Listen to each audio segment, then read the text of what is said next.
Olá. Para a prova da continuidade Holder, nós precisamos de recordar, bom, eu vou aqui simplesmente recordar muito rapidamente o que é que significa o bloco hiperbólico. Então, nós temos o lambda L epsilon, aquele subconjunto de medida maior que o menos epsilon, onde as taxas de expansão e contração dos subespaços da filtração dos Lorentz são limitadas. Okay? Vamos supor que a μ é ergódica, que a medida invariante é ergódica, e, portanto, a função k, que dá o número de expoentes, os expoentes e as próprias dimensões dos subespaços são todos constantes, μ-ktp, porque a μ é ergódica. Okay? E vamos chamar ε0 como a diferença mínima do expoente Lyapunov, né? A lacuna, o gap mínimo no expoente Lyapunov, que é o mínimo das diferenças entre os expoentes Lyapunov consecutivos, o salto mínimo de um expoente Lyapunov para o seguinte. Okay? Vamos tomar um epsilon agora muito menor que o salto mínimo, este epsilon0, okay? Um certo L positivo, o lambda epsilon L, como nós já vimos atrás, né? Com aquelas cotas para as taxas de expansão e contração nas direções dos espaços de Lorentz. No caso não invertível, nós vamos tomar os espaços habituais, né? O Fi intersetado com Fi menos 1 ortogonal em cada caso. Certo? E nós sabemos que eu posso fazer o lambda L epsilon arbitrariamente grande em medida, arbitrariamente perto de 1 em medida, desde que o L vá para infinito. Então nós vamos assumir que tem uma L suficientemente grande, de tal forma que a medida seja positiva. Okay? Então, nestes conjuntos, no caso invertível, nós temos estas cotas, nós já vimos atrás, e temos também esta cota para o ângulo entre diferentes agrupamentos de subespaços invariantes. Okay? E nós temos todas as propriedades valem, né? Sempre que eu substitua, no caso não invertível, o HE, eu substituo por este subespaço. Vamos agora tentar entender o que é que significa o controle de ângulos num bloco hiperbólico anterior, vendo, né, olhando isto de várias formas.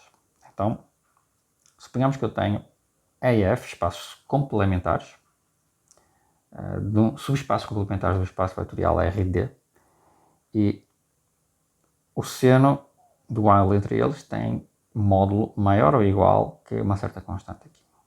Okay? Eu vou escrever assim, que está relacionado com este tipo de expressão. Certo?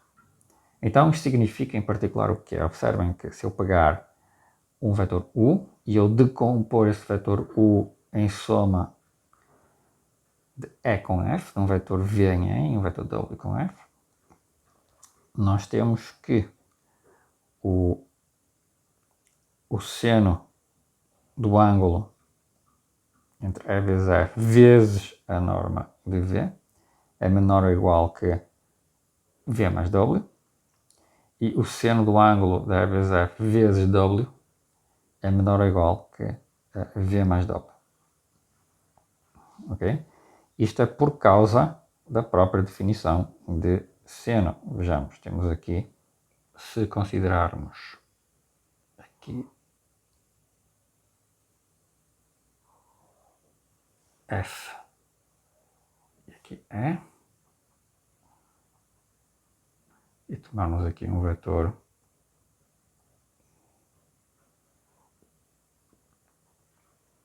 que vai ser o nosso U, V mais W, em que aqui temos o V e aqui o W. Okay? Nós podemos considerar então o ângulo aqui e, bom, para controlarmos, por exemplo, para obtermos a expressão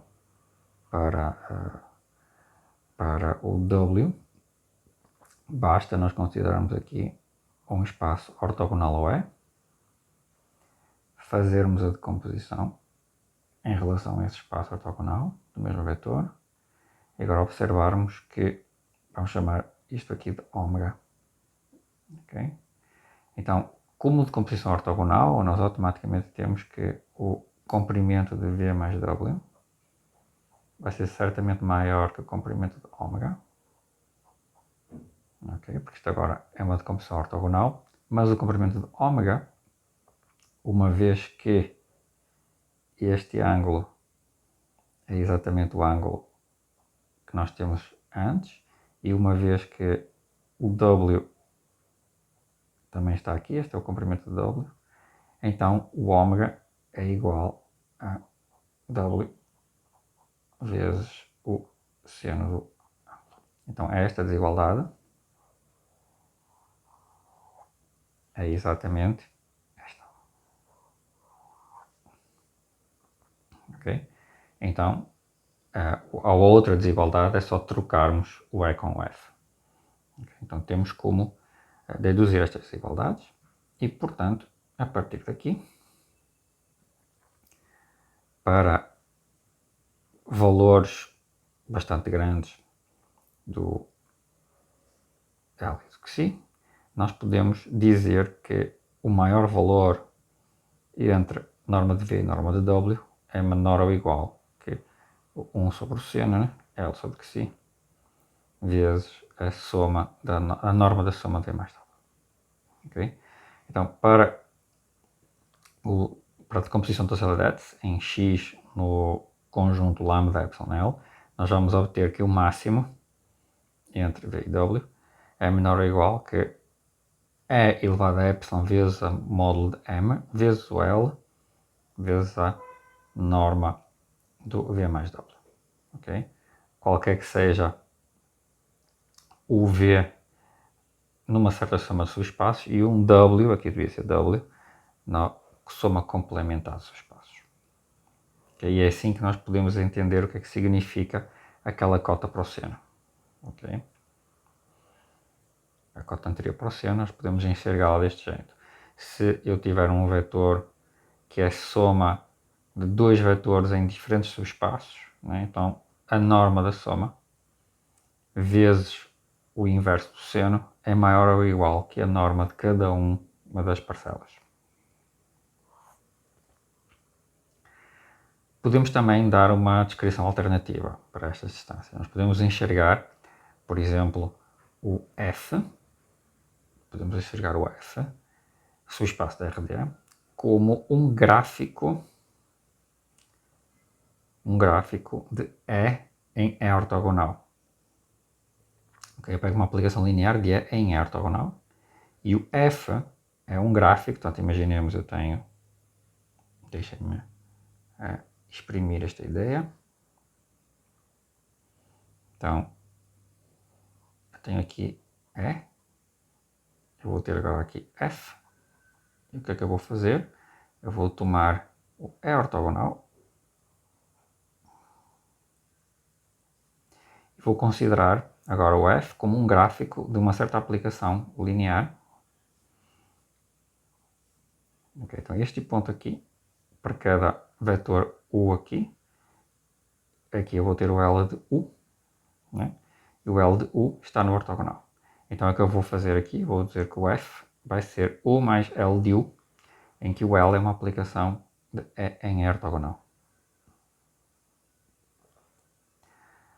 Portanto, usando isto, eu posso escrever a distância deste jeito. Então, isto é um ponto de F. Vou considerar todos os possíveis U com norma 1, de tal forma que U mais L tem norma 1. Isto é a distância, então, dos vetores de norma 1 de F para E. Mas isto eu posso escrever deste jeito. Tomo um W em E, tomo este mínimo, isto é esta distância. Ok? Mas como eu posso escrever, né, isto deste jeito, uma vez que U e LU são ortogonais, okay? Isto aqui é certamente a mesma coisa que escrever esta norma, ok? Porquê? Porque o U e o W em E são ambos ortogonais ao L de U. Okay? Então eu estou considerando, quando eu considero todos os W's em E, eu vou tomar o mínimo disto aqui. Em particular, eu posso tomar o W igual ao U. Okay? Então, para o cancelar, então, de facto, é a mesma coisa que este supremo. Okay?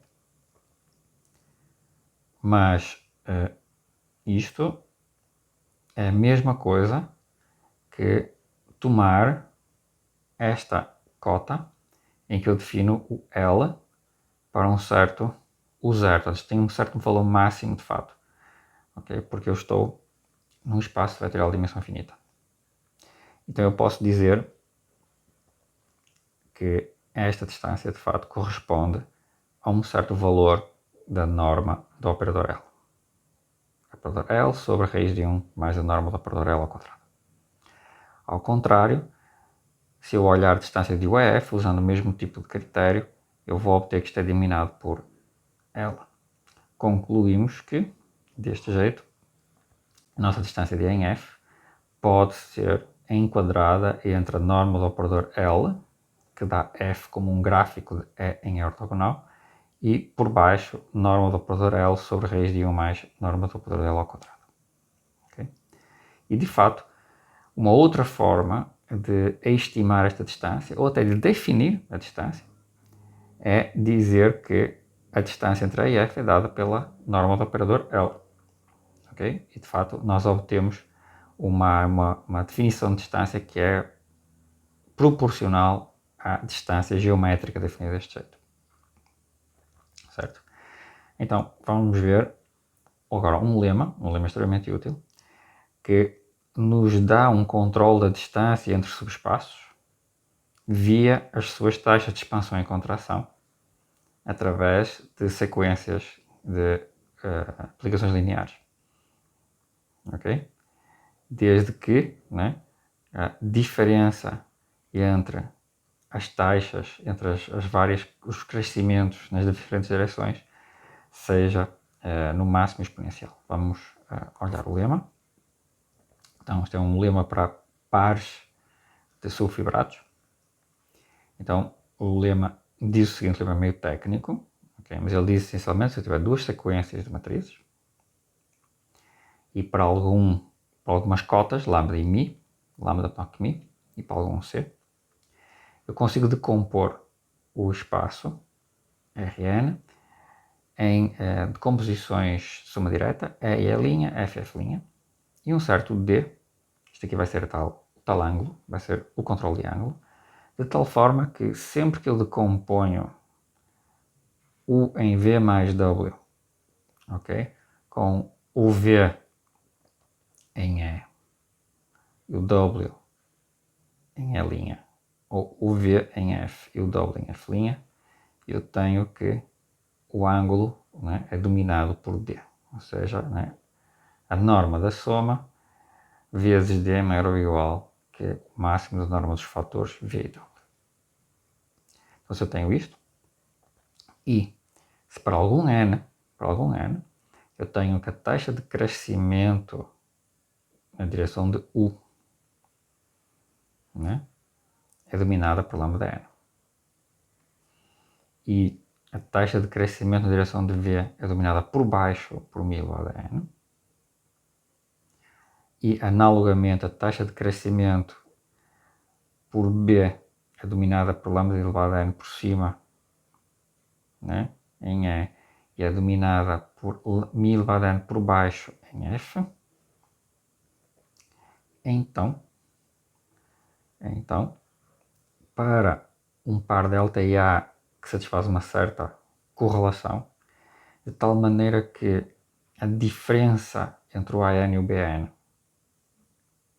seja dominada por delta A elevado a N. Portanto, esta é a relação do delta e do A que nós queremos. Eles controlam a diferença entre o AN e o BN, que aparecem aqui em cima.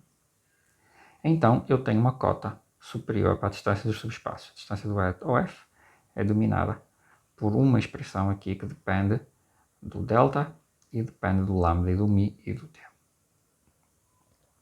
Ok?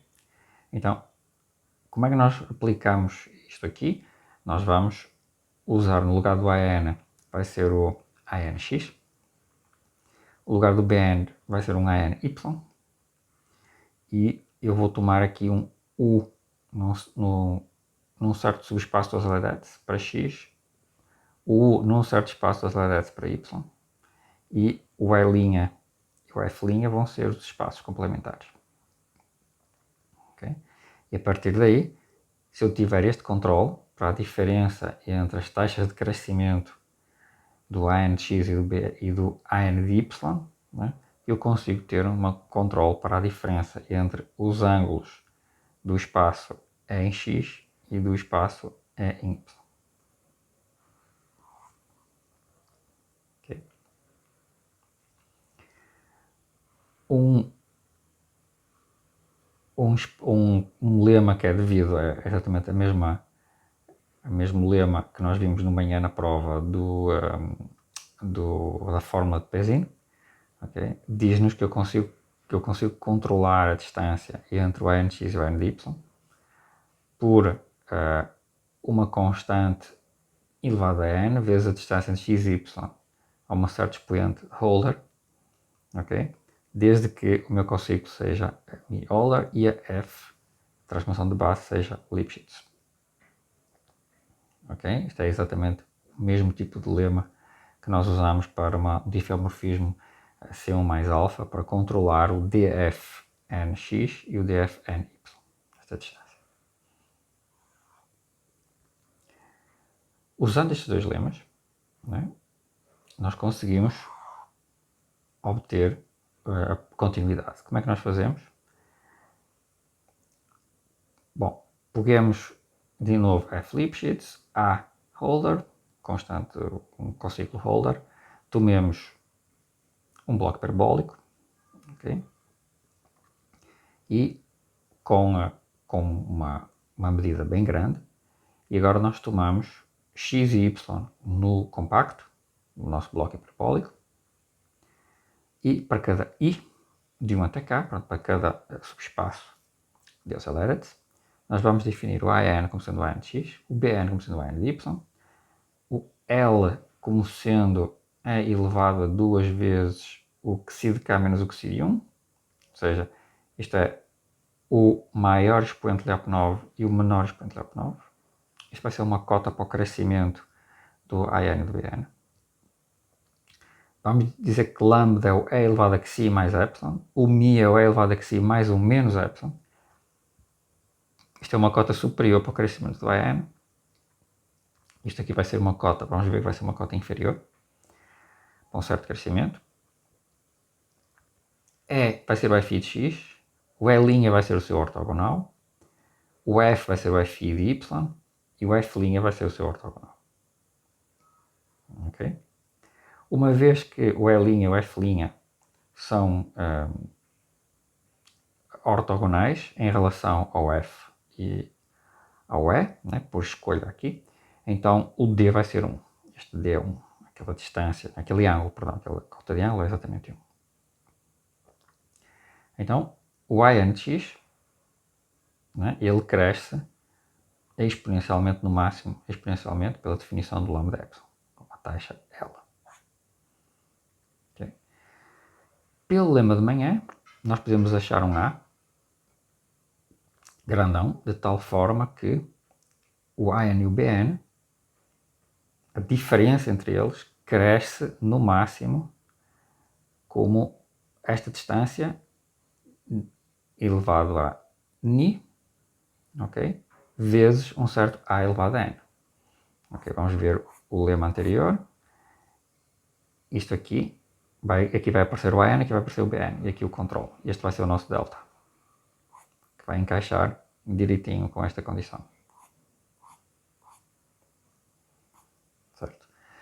Então, para dado qualquer i, né, nós podemos tomar o lambda, vai ser menor que este A aqui, porque o A é maior do que o maior expoente de Lyapunov, então o lambda é menor do que A. E encontramos um n sempre que enquadra este delta. Okay? Uma vez que o lambda é menor que A, ok? Isto é um número entre 0 e 1, ok? Então, este delta também é um número entre 0 e 1, porque eu posso assumir que a distância, né, está entre 0 e 1, e posso assumir que a minha variedade tem diâmetro 1, então eu posso sempre arrumar um n que enquadra este delta. Ok? E agora aplico o resultado. Okay? As outras suposições da taxa de crescimento dentro das várias direções, né, seguem como consequência da definição de bloco hiperbólico. Okay? Ou seja, quando eu olho para estas taxas de crescimento, okay, eu posso simplesmente olhar para as taxas de crescimento nesta direção, que vai ser esta, a taxa de crescimento nesta direção, que vai ser esta, no mínimo, né? A taxa mínima nesta direção vai ser esta, e assim sucessivamente. Então, aplicando o lema, nós obtemos que a distância entre o f de x e o f de y é controlada por estas expressões. Né? Onde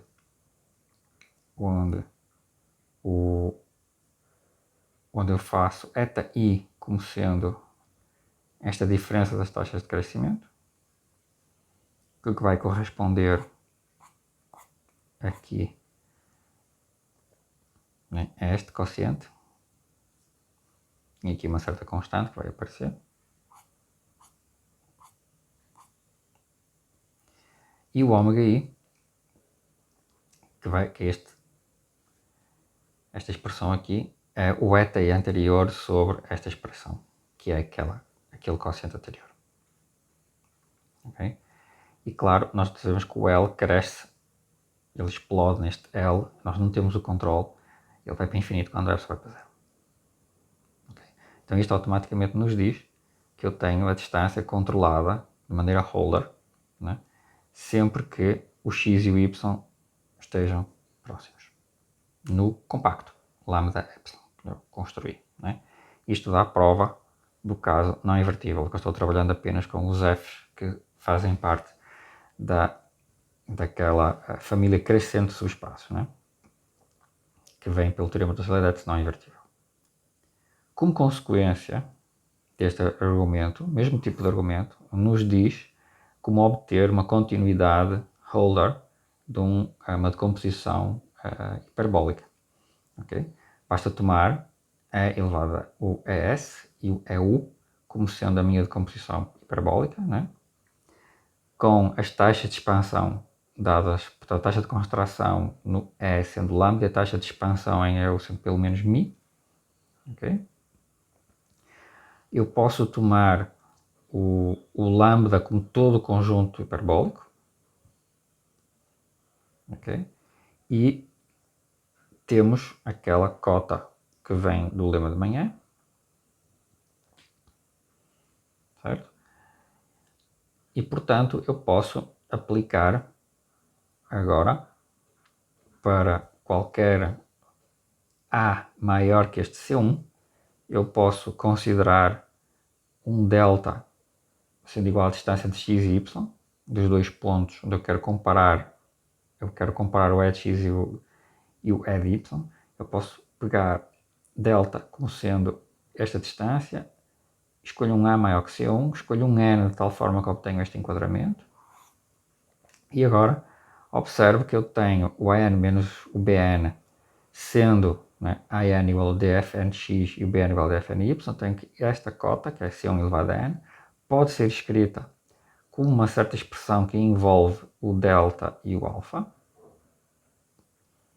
okay, para um certo expoente θ, portanto fica lambda sobre alfa igual a θ, e usando o lema anterior, então a distância entre o espaço estável em x e o espaço estável em y é uma expressão deste tipo.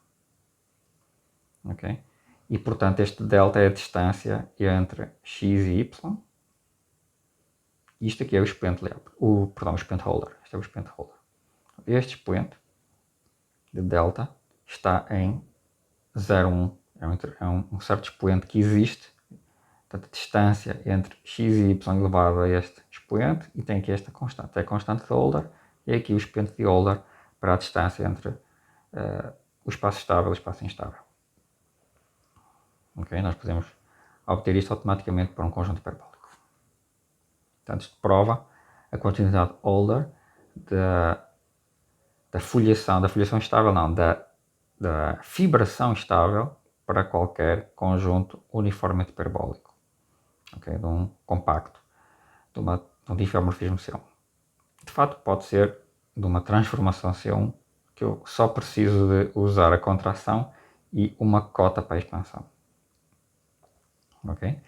Se eu tiver um diff ao C1, nós podemos aplicar o mesmo argumento para o F-1, trocando o E com o S, e reduzimos a continuidade Euler do subfibrado instável também. Okay? Então, o argumento providencia um expoente que depende do θ, portanto depende de uma escolha de A, daquele A. Okay? Certo? Então, para o caso de um cociclo mensurável em geral, sem continuidade Euler, eu poderia reaplicar este argumento, onde eu não usei essencialmente a continuidade Euler, eu poderia obter um expoente de Euler que depende do bloco hiperbólico.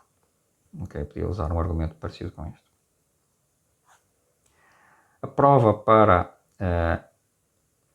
invertível, para o caso dos expoentes das LEDs invertíveis, espaços das LEDs invertíveis, ela é tecnicamente mais complicada, mas usa exatamente as mesmas ideias. Nós precisamos de usar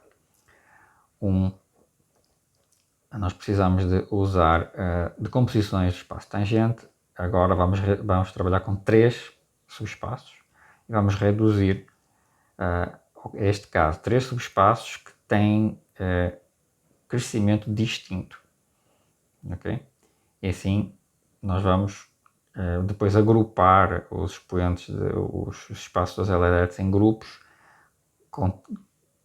de 3 e com crescimentos exponenciais distintos para controlar os ângulos. Então, para isso, nós vamos usar um lema de controle de ângulos que envolve decomposições em 3 subespaços com taxas de crescimento e decrescimento em cada uma das direções controladas. Enfim, um lema bem complicado, com expoentes também tecnicamente mais complicados, mas a mesma ideia da prova é exatamente a mesma. Okay? Eu não vou dar os detalhes, nós vamos obter então que a distância entre os vários subespaços dessa decomposição em 3 subespaços vão depender uns dos outros com uma certa expansão, uma certa taxa Euler, aqui o alfa, o beta e o gama, né? Em que o alfa, beta e gama vêm destas expressões aqui, que dependem de taxas de crescimento e obtidas, que eu suponho, né, que tenho em cada subespaço. Então eu não vou falar destes detalhes aqui, basta dizer que é a mesma ideia, só que é tecnicamente bastante mais trabalhoso. As referências para estes resultados são o livro Barreira-Pezzin, okay, onde tem o lema com os 2 subfibrados, e este artigo meu com o Alexander Bufetov e o Simeon Philip, em que nós trabalhamos com o lema dos 3 fibrados.